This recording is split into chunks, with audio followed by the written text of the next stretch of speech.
여러분 성탄 축하가 맞을까요? 아니면 성탄 감사가 맞을까요? 어느 쪽이 맞을까요? 언뜻 보면 성탄 축하도 맞는 것 같고 성탄 감사도 맞는 것 같습니다. 그러나 제 개인적인 생각에는 성탄 축하는 맞지 않는 게 아닌가라는 생각이 듭니다. 왜냐하면 창조주이신 하나님이 피조물 된 인간으로 이 땅에 오신 날이기 때문에 그렇습니다.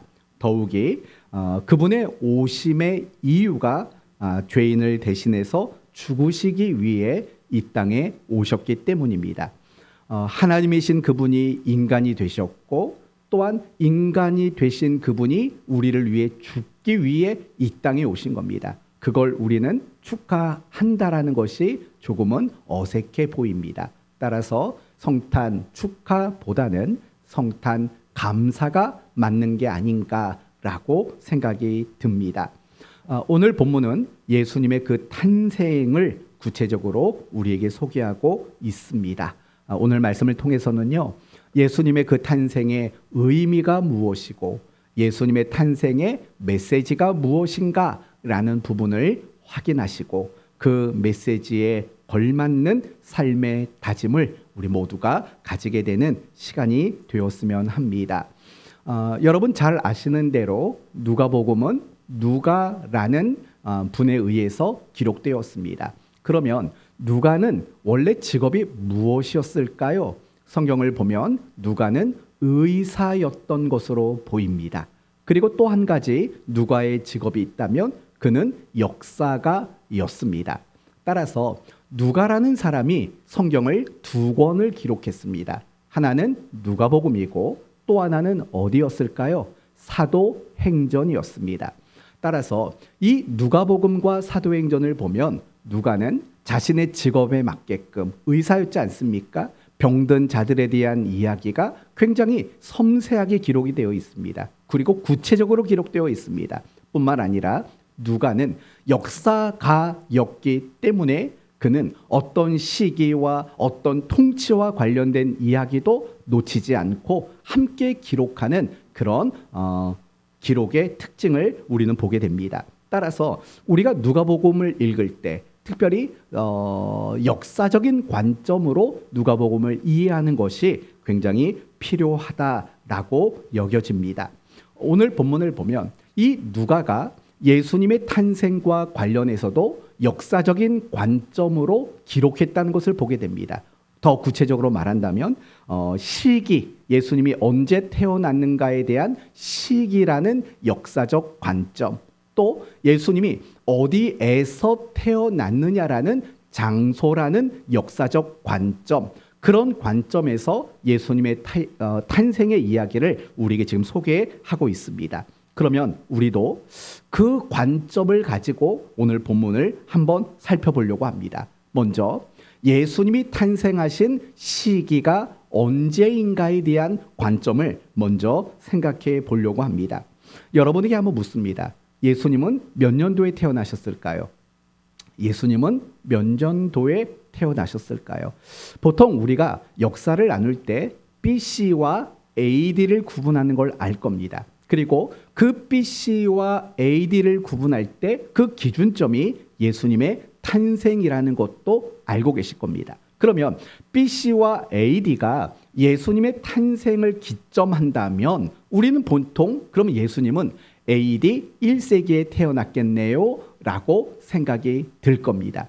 그러나 사실은 그렇지만은 않습니다.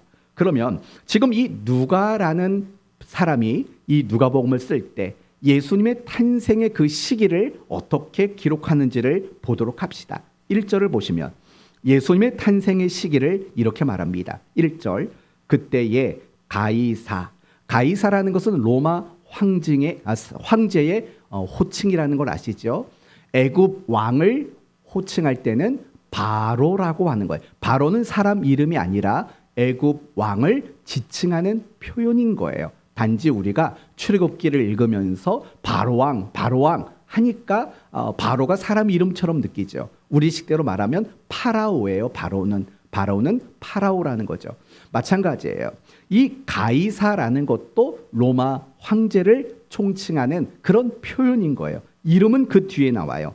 가이사 아구스도라고 말을 해요. 그러면 예수님은 언제 태어나셨는가? 바로 아구스도라는 로마의 황제가 재위하고 있는 기간 속에서 예수님은 태어나셨다. 그렇게 이야기를 해요. 그러면서 한 가지 단서를 더 언급해요. 뭘 언급하냐면 이 아구스도라는 사람이 영을 내려 천하에 다 무엇을 명령했을 때입니까? 호적을 명했을 때라는 거예요. 여기서 말하는 호적이라는 것은 인구 조사를 목적으로 그 나라의 국민의 숫자를 헤아리는 것, 그것을 이야기하고 있어요. 그럼 우리는 두 가지 단서를 갖게 돼요. 예수님이 태어나신 시기는 아구스도라는 사람이 재위하고 있을 때, 그리고 특별히 그가 호적을 명령했을 때, 그 무렵에 예수님이 태어나셨다라는 거예요. 그러면 이 아구스도라는 사람이 호적을 명령하는 것, 인구 조사를 명령했을 때 연도가 언제인가를 알면 되잖아요. 그런데 공교롭게도 이 아구스도라는 사람은요, 자기가 41년 동안 로마를 통치하면서 총 3번에 걸쳐 호적을 조사하라고 인구 조사를 명령했어요. 3번이에요. 첫 번째는 BC 28년, 또 두 번째는 BC 8년, 그리고 세 번째는 AD 6년. 이렇게 3번에 걸쳐서 호적을 명했어요. 그러면 예수님의 탄생은 적어도 이 3가지 연도 중에 하나라는 거예요. BC 28년이나 BC 8년이나 AD 6년, 그 3개 중에 하나가 예수님의 탄생과 연관이 있다라는 거예요. 알아듣고 계세요? 네, 이거 좀 기억 좀 잘 해주세요. 잘 기억해 주세요. 그런데 2절을 보면 세 번째 단서가 등장해요. 세 번째, 이 호적은 구레뇨가 수리아 총독이 되었을 때 처음 한 것이다 라고 말을 해요. 그러니까 이 구레뇨라는 사람이 총독으로 있었을 때가 언제인가를 또 찾아보면 돼요. 언제냐? 이 사람이 총독으로 있었을 때는 BC 12년부터 있었어요. BC 12년. 그러면 아까 말했던 3개 연도 기억하세요? 처음에 BC 28년, 두 번째 BC 8년, 세 번째 AD 6년이에요. 그런데 이 구레뇨라는 사람이 총독으로 있을 때가 BC 12년이에요. 그러면 하나가 없어졌어요. 뭐가 없어졌죠? BC 28년이 없어졌어요. 이제 남은 연도는 2개밖에 없어요.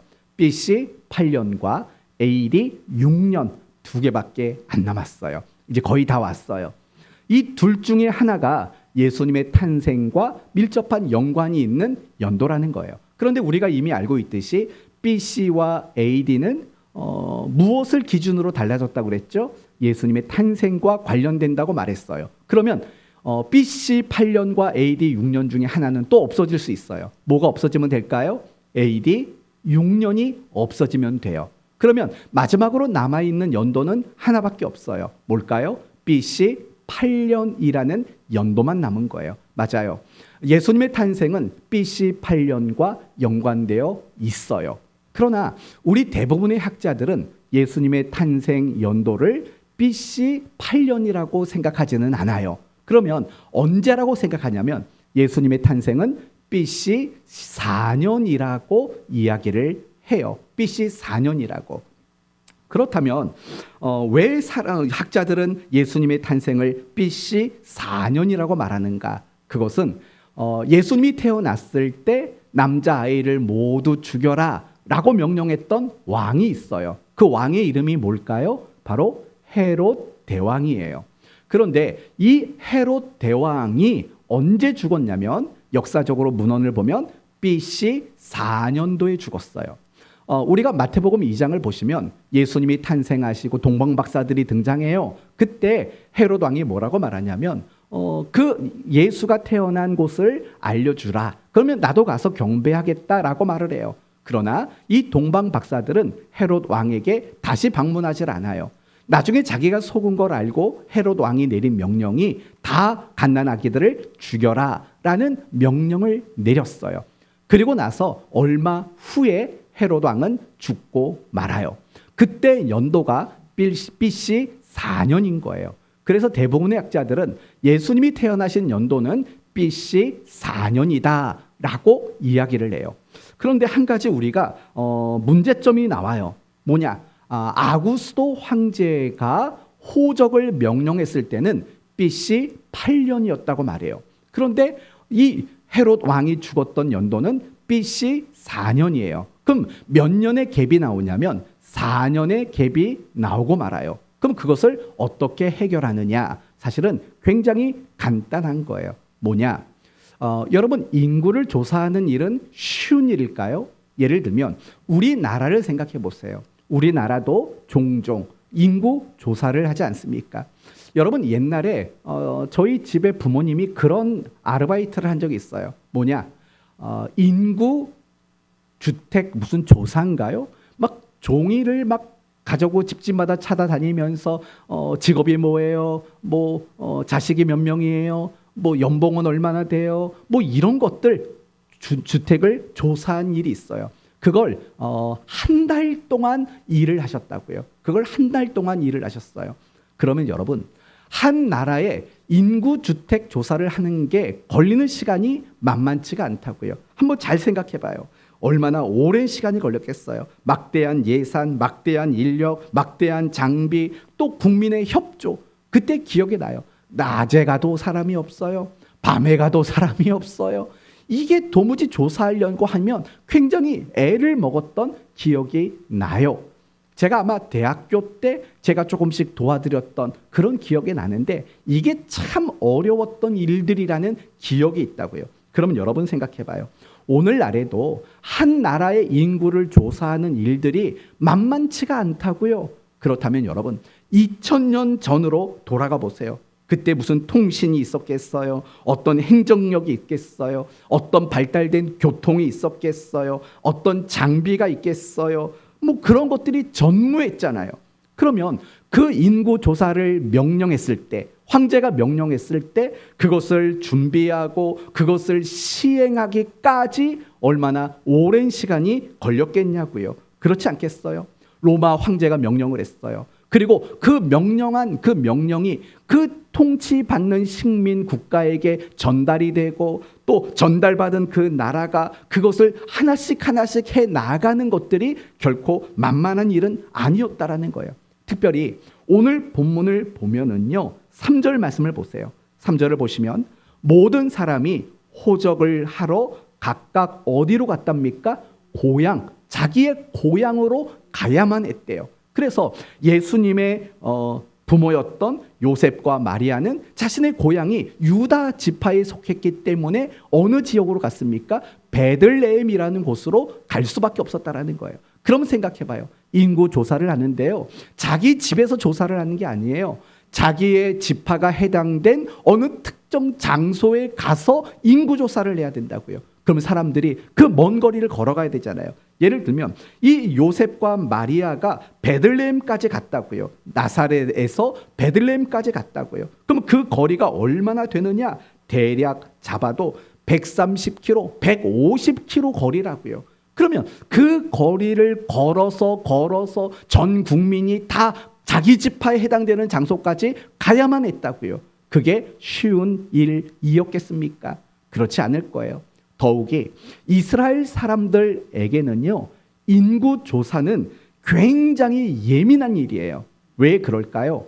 사무엘하 24장 말씀을 보시면은요, 다윗이 인구 조사를 하는 장면이 나와요. 그때 하나님이 온역을 일으켜요. 그리고 7만 명이 죽게 돼요.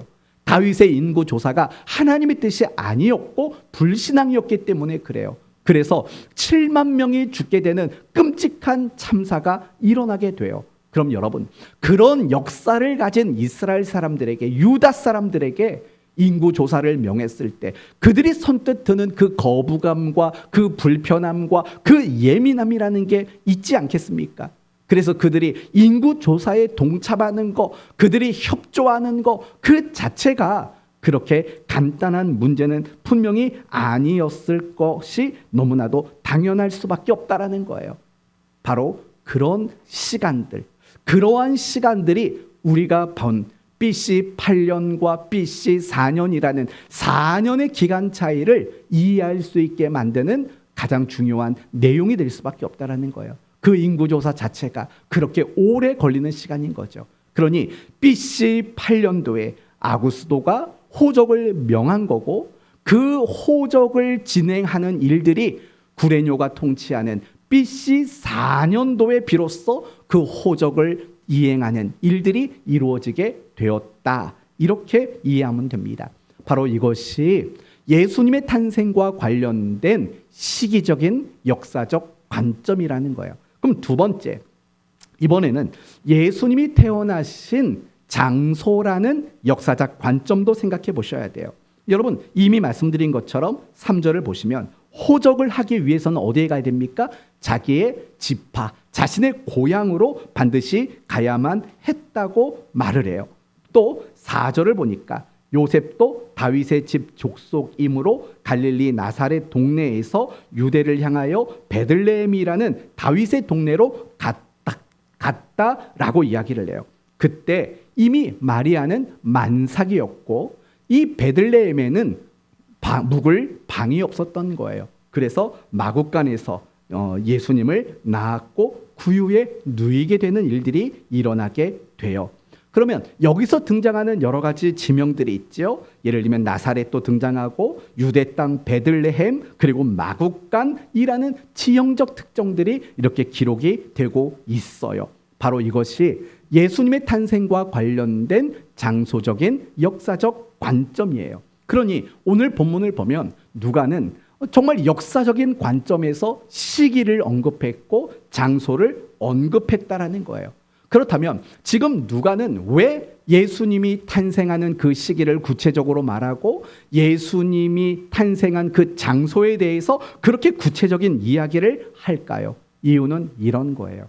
예수님의 탄생은 누군가에 의해서 만들어진 신화도 아니고 설화도 아니고 전설도 아니고 구전도 아닌 바로 역사적인 사건이 바로 예수님의 탄생 사건이라는 것을 말해주기 위함이라는 거예요. 이게 가장 중요한 거예요. 예수님의 탄생은 전설이 아니에요. 예수님의 탄생은 오래전부터 사람들의 입을 통해 전해온 구전이 아니라는 거예요. 예수님이 이 땅에 탄생하신 것은 역사적으로 일어난 사건이라는 것을 말씀하고 있다라는 거예요.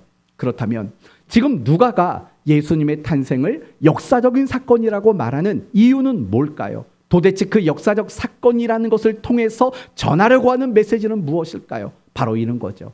하나님이 우리에게 찾아오신 사건이다 라고 말하기 위함이라는 거예요. 이 점을 여러분이 이해하시려면 하나님이 어떤 분이고 우리가 어떤 존재인가를 다시 한번 생각해 보셔야 돼요. 여러분, 하나님은 어떤 분이십니까? 시간을 초월하신 분이세요. 하나님은 어떤 분이십니까? 모든 공간과 장소를 초월하시는 분이십니다. 그래서 하나님은 1000년이 며칠 같고요? 하루 같고 1000년을 하루 같다라고 말씀하실 수 있는 분이십니다. 왜냐? 시간을 초월하신 분이시니까. 뿐만 아니라 하나님은 안 계신 곳이 없어요. 무소부지하신 분이세요. 하나님은 어디든 편만히 계시는 분이세요. 장소를 초월하시는 분이라는 거예요. 이렇듯이 하나님은 시간과 장소를 초월하신 초월자이신 거예요. 그러면 우리는 어떤 존재인가요? 우리는 시간 속에 얽매여 살아가요. 우리는 공간 속에 얽매여 살아가요. 여러분은 오늘 이 자리에 있다면 다른 곳에는 있을 수 없는 분이에요. 그러나 하나님은 이곳에 계시지만 옆에 있는 교회도 계시는 분이에요. 우리는 여기만 있는 존재, 장소에 국한을 받는 존재예요. 우리말에 이런 말이 있죠. 뭐에 장사가 없다고요? 세월엔 장사가 없어 라는 말을 한다고요. 그렇지 않습니까? 세월엔 장사가 없는 법이에요. 그 말의 의미는 뭐예요? 우리는 그 시간이라는 제한 속에 우리는 붙잡혀서 살아가는 존재라는 그런 의미라는 거죠. 그럼 생각해 봐요. 시간과 장소를 초월하시는 하나님이 우리가 가지고 있는 시간과 장소의 제약을 받는 인간이 되셨다라는 것, 그 의미는 무엇일까요? 그건 하나님이 우리에게 찾아오셨다라는 의미로밖에는 결코 설명할 수가 없다라는 거예요. 예수님이 BC 4년에 유대 땅 베들레헴에 태어나신 것은 우리에게 찾아오신 사건이라는 뜻인 거예요.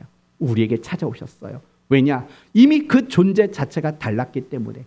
하나님은 초월하신 분, 우리는 제한을 받는 존재. 그런데 초월자가 초월을 포기하고 제한을 받는 인간의 몸으로 이 땅에 오셨다는 것은 우리에게 찾아오셨다, 우리에게 다가오셨다, 우리를 방문하셨다라는 그런 메시지가 결국 이 속에 담겨져 있다라는 거예요. 그렇다면 예수님은 왜 우리에게 찾아오셨을까요? 여러분이 잘 아시는 대로 인간의 죄의 문제를 해결하고 우리를 구원하기 위해서 예수님은 우리를 찾아오셨다라는 거예요. 굉장히 놀라운 사랑의 사건인 거예요. 아시나요? 그 이유가 뭔데요? 그 이유를 알려면 우린 이걸 알아야 돼요. 인간은 왜 죄인이 되었을까요? 사람이 죄인이 된 이유가 뭐죠? 창세기 3장을 보면 인간은 하나님이 되려고 했기 때문이에요. 이 선악을 알게 하는 나무의 열매를 먹으면 너희가 눈이 밝아져서 누구처럼 된대요?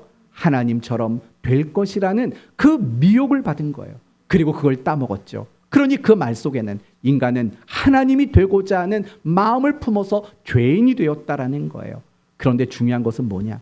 하나님은 하나님이신 그분이 그 죄인된 우리를 구원하기 위해서 인간으로 오셨다라는 거예요. 인간으로. 인간은 하나님이 되려다가 죄인이 되었는데 하나님은 그런 우리를 살리고 구원하려고 하나님이심을 포기하고 인간이 되기 위해 인간으로 이 땅에 오셨다라는 거예요. 그래서 예수님이 이 땅에 오시고 우리를 찾아오신 그 사건은 정말 놀라운 사랑의 사건이라고 밖에는 말할 수 없다라는 거예요. 사랑하는 성도 여러분, 성탄절은요, 우리를 찾아와 주신 그 하나님을 향하여 정말 감사를 고백하는 날이 될 수밖에 없는 거예요. 그리고 이 성탄절은 나를 위해 하나님으로서의 그 모든 걸 내려놓고 인간이 되어주심에 대한 감사를 고백하는 날이 되어야 마땅한 거예요. 감사하신 거 맞죠? 맞아요. 감사하셔야만 하는 복된 날인 거예요. 그렇다면 하나님께서 우리에게 찾아와 주셨다, 시간과 공간 속에 들어오셨다라는 말의 의미는 뭘까요? 이런 의미가 있어요. 하나님은 시간을 통해서 일하시는 분이시다 라는 메시지가 이 속에 담겨져 있다라는 거예요. 여러분, 아주 어려운 질문을 하나 해볼게요. 역사란 무엇일까요? 역사. 역사란 무엇이죠? 역사. 보통 사람들이 생각하는 역사는 이런 겁니다.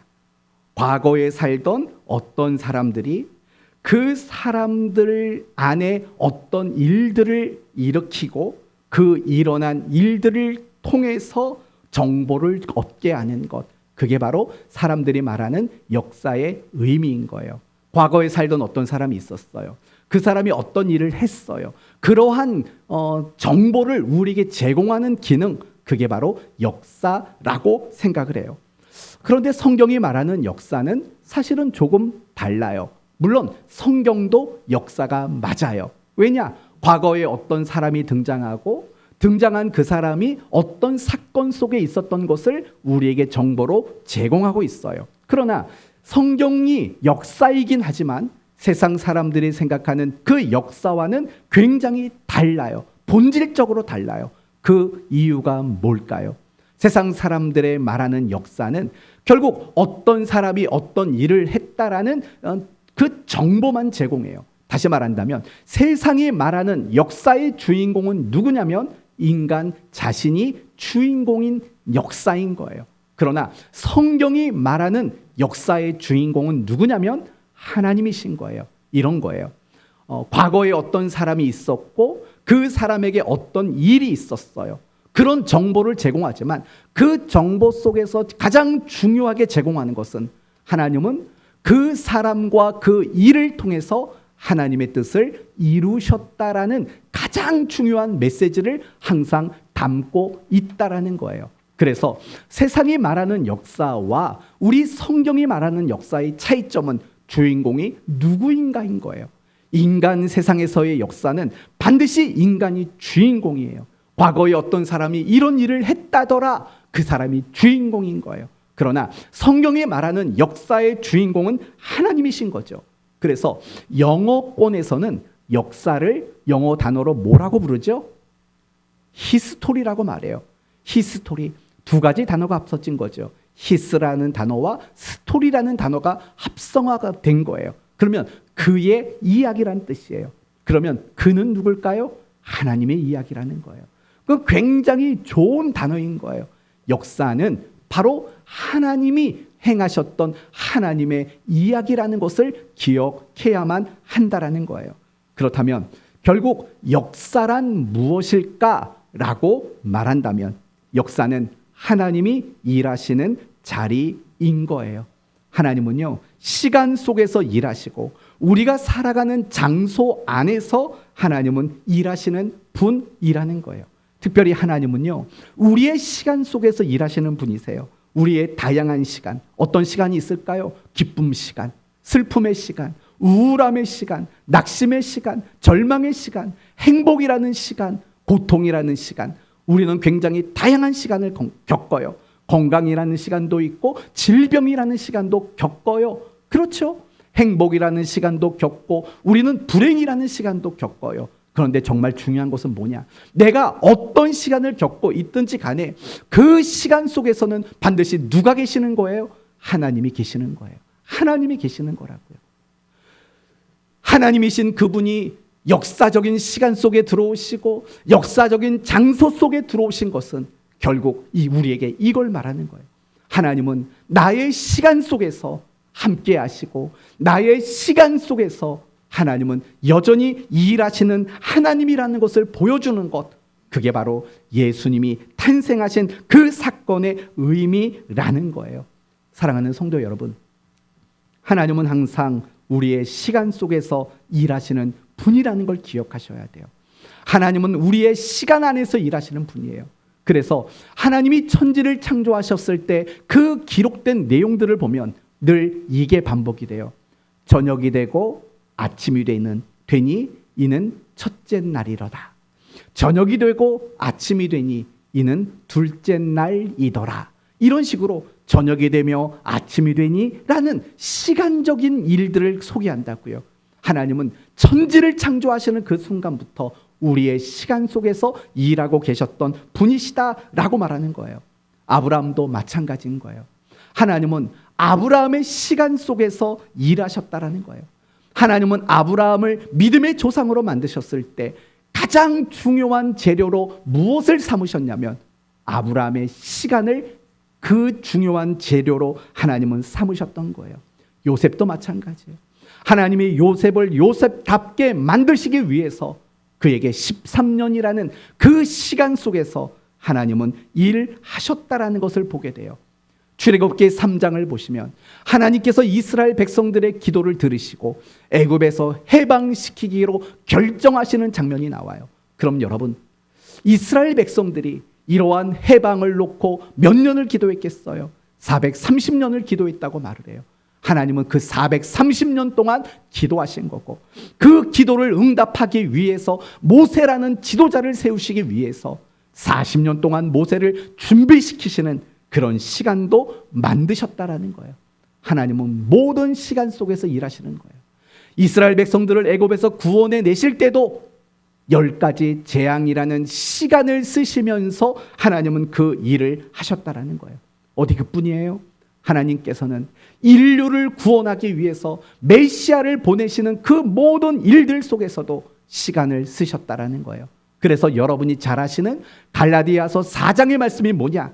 때가 참에 여자에게서 아들을 낳게 하시고 때가 참에라고 말을 해요. 이 말은 무슨 말이에요? 하나님은 천지를 창조하신 그날부터, 하나님은 메시아를 보내시겠다고 작정하신 그날부터 하나님은 우리의 시간 속에서 일하셨던 분이시다라는 말씀이라는 거예요. 사랑하는 성도 여러분, 이것이 사실은 너무나도 중요한 메시지라는 걸 기억하셔야 돼요. 하나님은 우리의 시간 속에 함께 하시는 거예요. 하나님은 우리의 시간 속에서, 우리의 시간을 통해서 하나님은 일하신다라는 거예요. 그러면 이제 우리는 이런 생각을 해봐야 돼요. 하나님은 전능하시다면서요. 그런데 왜 그렇게 오랜 시간을 통해서 하나님은 일하십니까? 라고 물으셔야 돼요. 예를 들면 이런 거죠. 하나님은 천지를 창조하실 때 며칠이 걸리셨습니까? 6일이라는 시간이 걸렸어요. 꼭 6일이라는 시간이 필요했을까요? 그냥 하루 아침에는 못 하셨을까요? 그냥 단번에 말씀 하나로 계획하시고 생각하신 대로 단 하루 만에 모든 걸 만드실 수 있는 분 아니실까요? 그런데 하나님은 그렇게 안 하셨어요. 또 생각해 보세요. 굳이 애굽 땅에 10가지 재앙을 내리실 필요가 있었을까요? 그냥 한 번에 이 애굽이라는 민족을 쳐버리시면 될 수 있는 거 아니겠어요? 그런데도 불구하고 하나님은 10가지 재앙을 거듭 반복되게 만드셨다고요. 어디 그뿐이에요? 하나님은 왜 광야 40년의 시간을 보내도록 만드셨을까요? 그냥 단 하루아침에 애굽에서 들어다가 그냥 가나안 땅에 그냥 갖다 옮겨놔 주실 수 없을까요? 하나님은 얼마든지 그렇게 하실 수 있는 하나님이시잖아요. 그렇잖아요. 요셉이 요셉다워질 때까지 13년이 걸렸다고 했어요. 그럼 생각해 봐요.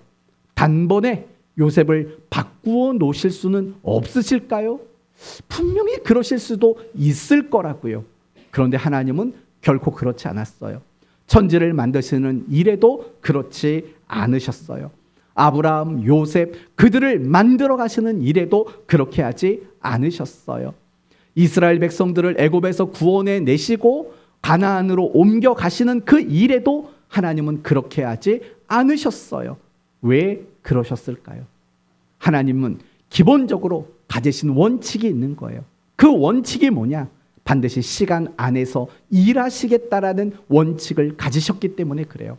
그러면 하나님은 왜 시간 안에서 일하실 것에 대한 원칙을 가지셨을까요? 그것이 우리 모두에게 진정 유익하기 때문에 그래요. 예를 들면 이런 거예요. 만약에 하나님이 이스라엘 백성들을 애굽에서 단번에 가나안 땅으로 옮겨 놓게 된다면 어떤 일이 일어났을까요? 이스라엘 백성들이 하나님을 제대로 섬겼을까요? 그렇지 않아요. 이렇게 생각해 보면 돼요. 이스라엘 백성들은 애굽에서 나오기까지 10가지 재앙이라는 것을 경험하는 시간을 가졌어요. 뿐만 아니라 홍해 바다를 건너가는 시간을 가졌고 광야 40년의 만나, 메추라기, 반석에서의 물, 불기둥, 구름기둥 등등 다양한 것들을 경험하는 시간을 가졌어요. 그런데 그렇게 오랜 시간 하나님을 경험했음에도 불구하고 가나안 땅에 들어가서는 제대로 하나님을 섬기는 일들을 하지 못했다고요. 그렇다면 여러분, 만약에 하나님이 애굽에서 곧장 가나안으로 바로 옮겨 놓으셨다면 어떻게 됐을까요? 훨씬 더 못할 수밖에 없는 게 너무나도 당연한 일 아닐까요? 그러나 하나님은 광야 40년의 시간을 만드셨어요. 그 시간을 통해서 그들은 하나님을 알아가고 하나님을 배우고 믿음이라는 것이 무엇인가를 깨닫는 시간을 가진 거예요. 그래서 여리고성 들어갈 때 그런 말도 안 되는 명령에 순종할 수 있는 사람이 되었던 거예요. 그게 바로 시간의 의미이고 시간의 가치라는 거예요. 하나님이 우리의 시간 속에서 일하시는 가장 궁극적인 목적이 바로 거기에 있다라는 거예요. 여러분, 우리가 자식을 잘 키우기 위해서 가장 필요한 것이 있다면 뭘까요? 뭐가 가장 필요할까요? 어떤 사람은 돈이라고 말할지도 몰라요. 어떤 사람은 사랑이라고 말할 수도 있을 거예요. 또 어떤 사람은 관심과 돌봄, 가르침이라고 생각할 거예요. 맞아요. 틀린 건 아니에요. 그러나 우리가 가만히 생각해 보면 궁극적으로 우리가 자식을 가장 잘 키우기 위해서 필요한 것은 시간일 수밖에 없어요. 시간이 있어야 우리의 자녀를 정말 잘 키울 수 있다라는 거예요. 제가 언젠가 여러분에게 이런 예를 들었어요. 남자와 여자가 결혼을 했어요. 그날 임신했어요. 그리고 그날 아기가 태어났어요. 그리고 그날 그 아이가 바로 어른이 됐어요. 하루아침에 이 모든 일이 다 이루어졌다고 생각해 보세요.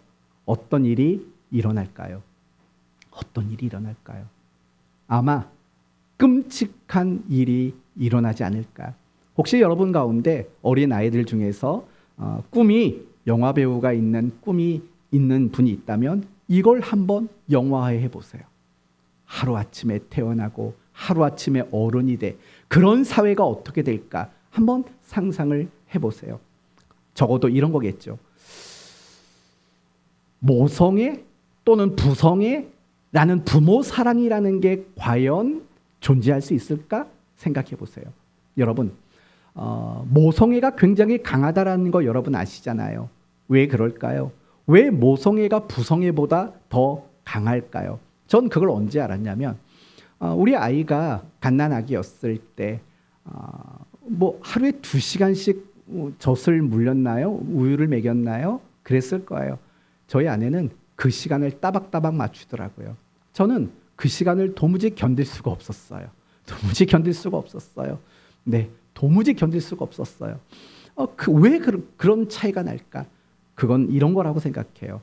이 아이가 엄마 뱃속에서 9달 열흘을 있었잖아요. 그렇죠? 전 그 차이라고 생각해요. 아빠 뱃속에 있었던 건 아니잖아요.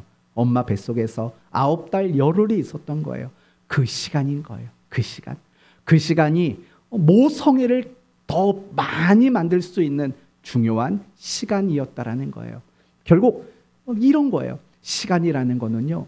부모와 자식의 관계를 깊게 만드는 굉장히 중요한 것이라고 말할 수 있는 거예요. 바로 그래서 하나님은요. 우리에게 시간 속에 일하는 거예요. 만약에 사람이 하루 만에 태어나고 하루 만에 어른이 된다면은요. 관계라는 것 자체가 존재하지 않을 거예요. 그리고 이 사회는 굉장히 끔찍한 일들이 일어나게 될 거예요. 그리고 더욱이 아무것도 배울 수 있는 게 없을 거예요.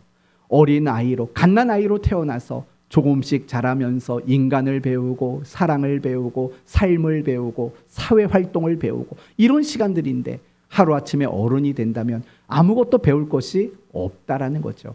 바로 그거예요. 하나님은 왜 우리의 시간 속에서 일하느냐? 하나님을 우리로 하여금 알고 배우도록 만들기 위해서라는 거예요.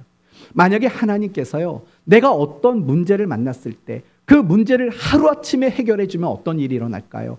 하나님과 우리의 관계는 없어요. 우리가 무엇인가를 고민하고 있을 때 우리의 신앙을 하루아침에 성장시켜 준다면 우리는 하나님과의 관계가 맺어질 수가 없게 되는 것이 너무나 당연해요. 그럼 어떻게 되느냐? 하나님은 알라딘 램프에 나오는 그 지니가 되는 거예요. 단지 우리는 소원만 말하고 그분은 능력을 써서 그 소원을 이루어지는 그 정도의 관계, 어떤 이해 타산 또는 거래의 관계가 될 수밖에 없어요. 아버지와 자식의 관계는 이루어질 수가 없어요. 그렇지 않겠습니까? 그것이 바로 시간의 의미라는 거예요. 한마디로 말한다면 역사란 무엇일까? 시간이란 무엇일까? 하나님이 하나님 자신을 우리에게 알려주시고 하나님이 하나님을 우리에게 채워주시는 그 시간이 바로 시간이고 역사라는 거예요. 그것을 우리의 입장으로 말한다면 하나님을 알아가고 하나님을 배워가고 그래서 우리가 신앙이 자라가도록 만드는 사건, 바로 그것이 역사고 그것이 바로 시간이라고 말할 수 있다라는 거예요. 우린 잘 알잖아요. 우리가 성경에 나오는 많은 인물들을 보면 하나님은 아브라함의 그 시간 속에서 일했고 요셉의 시간 속에서 일했고 야곱의 시간 속에서 일했고 이스라엘의 역사라는 시간 속에 일하셨구나를 알아요. 그런데 이상한 건 내 시간 속에서도 하나님은 일하고 계신다라는 사실을 잘 알지 못해요. 그래서 제가 고민해 봤어요. 아니 우리가 성경을 보면서 성경에 나오는 인물들을 보면서는 하나님이 그들의 시간 속에서 일하셨구나라는 걸 아는데 왜 우리는 내 시간 속에서 하나님이 일하신다는 건 왜 모르지? 라는 고민을 해봤어요. 그랬더니 제 마음의 답은 이거였어요. 너무 가까워서 그래요. 너무 가까워서. 여러분 손바닥을 한번 30cm 앞에서 보세요. 보이세요? 이거 안 보이면 안 되는데. 지문이 좀 보이세요? 지문이 안 보여요? 네, 이 고생을 많이 하셨나 보네요. 근데 이 손바닥을 10cm 앞으로 가보세요. 보이세요? 보여요? 젊어서 보여요. 이 손바닥이 내 눈에 가까워지면 가까워질수록 보일까요? 안 보일까요? 안 보여요. 보이지가 않아요. 전 그렇게 생각해요. 성경에 나오는 인물들을 보면서는 와, 하나님이 그들의 시간 속에 일하셨구나. 그게 보여요. 왜요? 멀리 있으니까. 그러나 나의 경우는 달라요. 너무나 가까이 하나님이 계시니까 우리는 그 하나님을 보지 못하는 거예요. 내 시간 속에서 일하시는 그 하나님을 보지 못하는 이유라는 거예요. 사랑하는 성도 여러분, 오늘 장로님이 기도하실 때 그러셨죠? 오늘 성탄의 말씀이 우리에게 위로가 되고 우리에게 소망이 되는 말씀이 되게 해달라고 기도하셨어요. 그러기 위해서 여러분에게 한 가지 믿음을 부탁드려요. 하나님은 지금 여러분이 겪고 있는 그 시간 속에 함께하고 계세요. 그 시간 속에 어떤 일들이 일어나요? 웃을 때도 있고 울 때도 있고 행복할 때도 있고 불행할 때도 있고 마음이 즐거울 때도 있고 마음이 우울할 때도 있고 슬플 때도 있고 즐거울 때도 있는 다양한 시간들이 여러분의 시간들 아니겠어요? 그 시간에 찾아오셨다고요. 그걸 증명하는 사건이 뭐라고요? 예수님의 성육신 사건이라고요. 하나님은 여러분이 겪고 있는 모든 시간 속에 함께 하세요. 그리고 그 시간 안에서 여러분이 여러 가지 장소, 환경, 공간에서 여러분이 겪게 되는 그 모든 일들을 통해서 하나님은 일하시는 하나님이시라는 거예요. 여러분의 시간과 여러분의 장소 안에서 하나님은 이미 찾아와 주셨고 일하고 계세요. 그걸 여러분 모두가 믿으시기를 바랍니다. 그럴 때 누가복음 2장 14절을 보시면 지극히 높은 곳에서는 하나님께 영광이요 땅에서는 하나님이 기뻐하신 사람들 중에 뭐래요? 평화로다. 이 은혜가 임하게 되는 거예요. 내 시간 속에 내 삶의 장소 속에서 나를 찾아와 주셨고 그 속에서 그 모든 일들을 통해 일하시는 하나님을 믿을 때 진정한 마음의 평안과 마음의 평화가 우리에게 경험되어진다라는 거예요. 우리의 마음의 평화가 없다면 우리는 지금 여러분의 그 시간 속에 찾아오신 하나님을 알지 못하고 있는 겁니다. 그러므로 저는 여러분 모두가 여러분의 시간 속에 찾아오신 그 하나님께 대한 믿음을 가지고 그 여러분의 모든 시간 속에서 일하시는 그 하나님을 믿음으로 여러분에게 진정한 기쁨과 평화가 임하게 되는 놀라운 역사가 있게 되기를 바랍니다. 그걸 믿으신다면 이제 여러분은 이렇게 사셔야 합니다. 첫째, 조급하지 마셔야 합니다. 왜 난 신앙이 자라지 않을까? 왜 내 문제는 빨리 해결되지 않을까? 아니 내 삶은 왜 갈수록 엉망이 되어가는 걸까? 라고 느껴지는 그 순간에도 여러분은 결코 조급하면 안 됩니다. 왜냐? 하나님은 무엇을 통해 일하신다고요? 시간을 통해 일하시기 때문에 그래요. 그래서 우리의 마음속에 어떤 조급함이 든다는 것은 결국은 불신앙일 수밖에 없는 거예요. 아, 난 안 되나 보다. 아, 나는 망했나 보다. 나는 이제 틀렸나 보다. 라는 이런 식의 조급함이야말로 내 시간 속에서 일하시는 그 하나님께 대한 가장 큰 불신앙이라는 것을 기억하시고 조급하시면 안 됩니다. 두 번째, 여러분의 기도가 여러분의 고통스러운 시간을 단축하는 데 쓰지 않기를 바랍니다. 우리가 보통 기도할 때 어떻게 기도합니까? 하나님, 너무 힘듭니다. 이 시간 제발 빨리 끝나게 해주십시오. 라고 고통의 시간들을 단축시키는데 우리는 기도를 쓸 때가 많아요.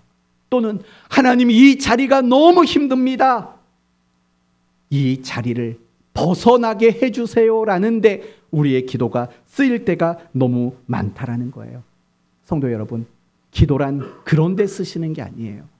기도는 내 고통스러운 시간을 단축하고 내 고통을 가져다주는 이 자리를 피하는 데 기도를 쓰는 게 아니에요. 그러면 기도는 무엇에 쓰는 겁니까? 그 시간과 그 자리를 감당해 내는데 우리의 기도가 쓰여져야 한다라는 거예요. 신앙이란 뭐라고 여러분에게 늘 말합니까? 감당.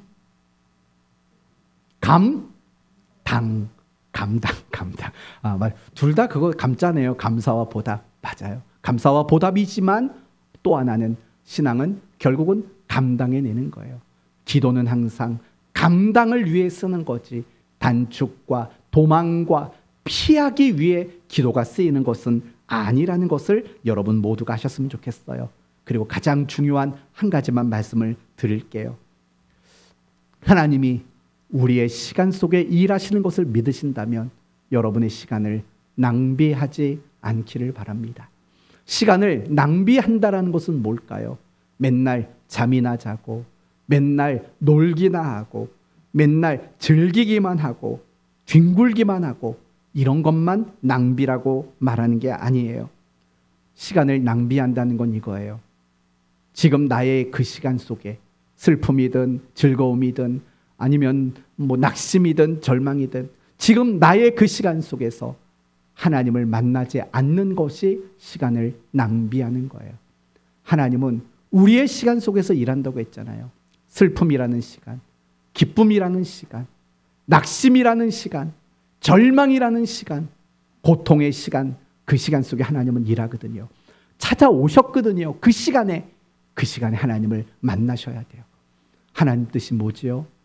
하나님, 제가 어떻게 해야 되죠? 하나님이 원하시는 게 뭐지요? 라고 묻는 방법으로 우리는 그 시간 하나님을 만나야 돼요.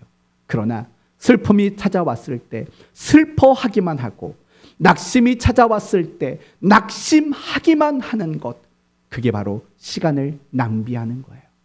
하나님은 여러분이 어떤 시간을 겪을지라도 그 시간 속에 찾아와 계시거든요. 그리고 그 시간에 나를 만나기를 원하시거든요.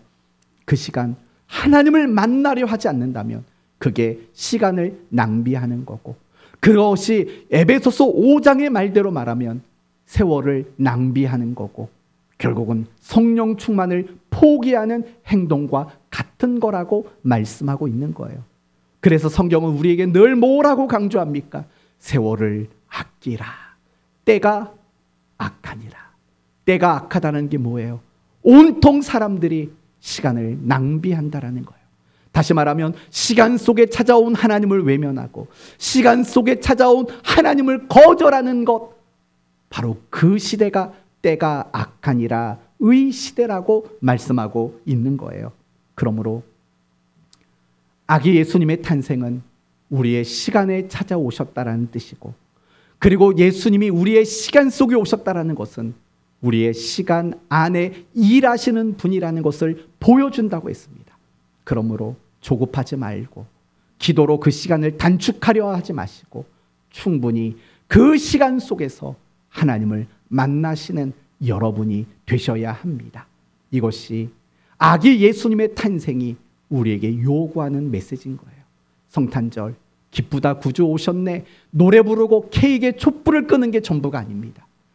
우리가 정말 하나님 앞에서 다짐하고 또 다짐해야 되는 것은, 하나님, 나의 시간 속에 찾아오셨군요.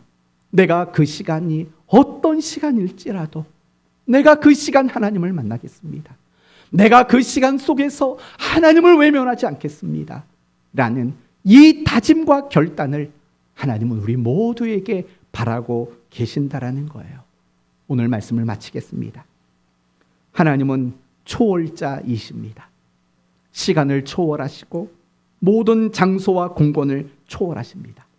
그런데 초월자이신 그분이 모든 것에 제한을 받는 인간이 되어 우리에게 오셨습니다. 그것이 성탄절이고 그것이 성육신 사건입니다. 그것은 결국 우리에게 우리의 시간 속에 찾아오셨다라고 가르치시는 메시지인 것입니다.